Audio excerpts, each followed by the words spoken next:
Going on, everybody? The Iceman here. Yeah, on again, the Iceman's Return YouTube channel. Yeah, I look like I'm in the dark, and I'm going to show you something real quickly. Like, turn the exposure up.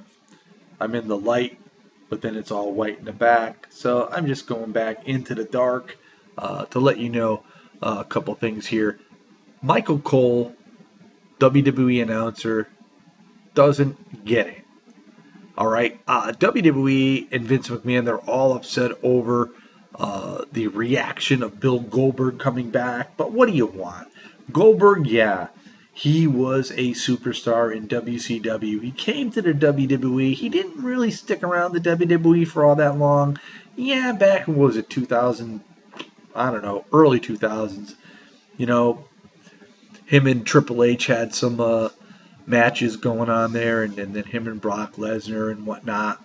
But, Goldberg was bigger in WCW, and his biggest match in WCW, the first one, beating Hulk Hogan to become the WCW World Heavyweight Champion, and one of his second biggest matches was the night he lost to Kevin Nash with Scott Hall using the stun gun, which was like December of that year, following his WCW World Title victory over Hogan in July of the same year.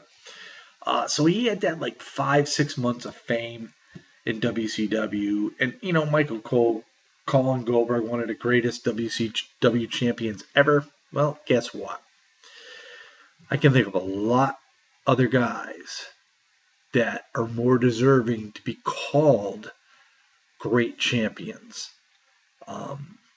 Ric Flair, Sting, just to name two of them.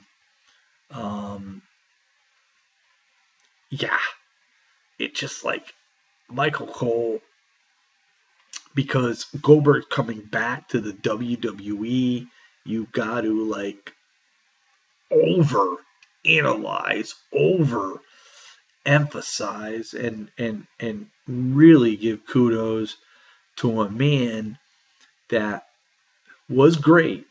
I mean, when Goldberg first came in WCW, nobody remembers that he lost his very first match, and then he went to his undefeated streak, and but they didn't know it was going to work out in the beginning. He lost that very first match, and you could check it out, and you'll find out who he lost to. But in any event, he had that huge undefeated streak, and he became huge. Coming out into the ring, his ring entrance, his music, the smoke. It was awesome. I was a huge Bill Goldberg fan back then.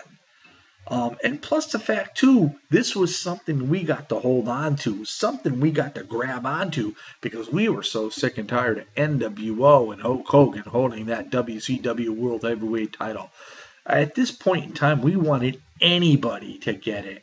We really, really did.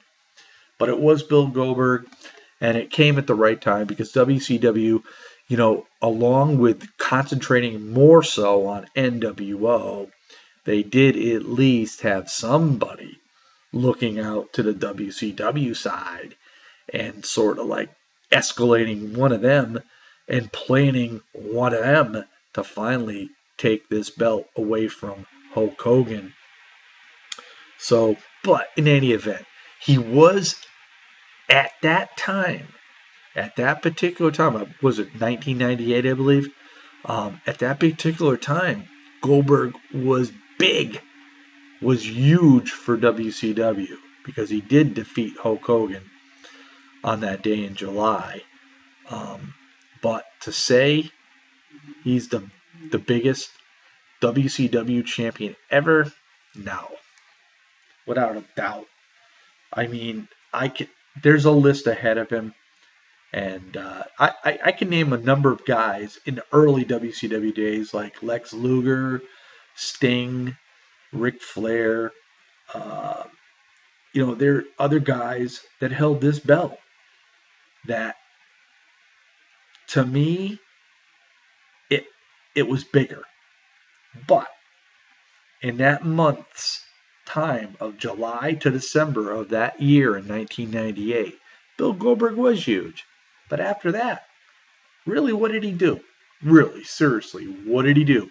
He finally eventually came to the WWE after WCW was shut down, and he finally got the belt. But was he as big in WWE as WCW? No. And now the reaction of the fans, because it is Goldberg coming back against Brock Lesnar, who in this era and time, Lesnar is loved by all the fans. It's just the mentality of the fans nowadays. They don't really care about the faces. So Goldberg, you're going to get booed. You're going to go against Brock Lesnar, you're going to get booed. And that's just how it is. So with all that being said, this is the Iceman here on this Wednesday, and it is October 26th. 2016. And by the way, the Cubbies lost last night 6-0 to the Cleveland Indians. They will bounce back. I'm rooting for the Cubs in the World Series. Peace out, everybody. Have yourself a great day. This is the Iceman.